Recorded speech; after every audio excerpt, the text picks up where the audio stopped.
अस्सलाम वालेकुम। आज मैं आपके साथ शेयर करने जा रही हूँ सब्जियों की यखनी।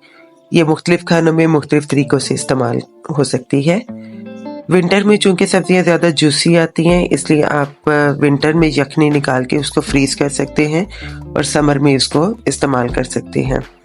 इसका इस्तेमाल आप ग्रेवी बनाने में कर सकते हैं, सूप्स में कर सकते हैं, डिफरेंट टाइप के चावल पकाने में यूज़ कर सकते हैं, पुलाव में कर सकते हैं और बच्चों के इस्तेमाल में भी ला सकते हैं।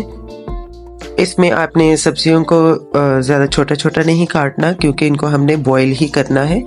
अगर आपके पास हरा प्याज ना हो तो आप नॉर्मल प्याज भी इस्तेमाल कर सकते हैं। स्पाइसेस में नॉर्मल यखनी के स्पाइसेस जाएंगे।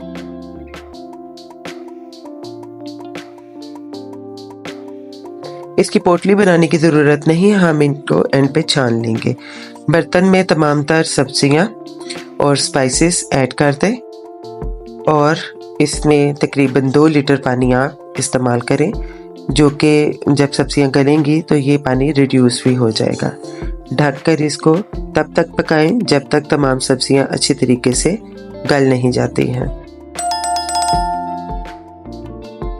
वेजिटेबल स्टॉक में स्पाइसेस को बहुत ज़्यादा हाई नहीं रखना है, क्योंकि जब हम इसको किसी और डिश में इस्तेमाल करेंगे तो उसमें भी उस हिसाब से स्पाइसेस ऐड करने होंगे।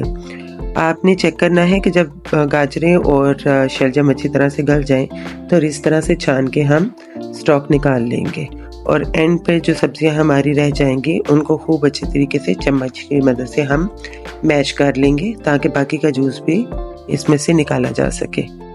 And it's ready to use. Hope you like it. Enjoy.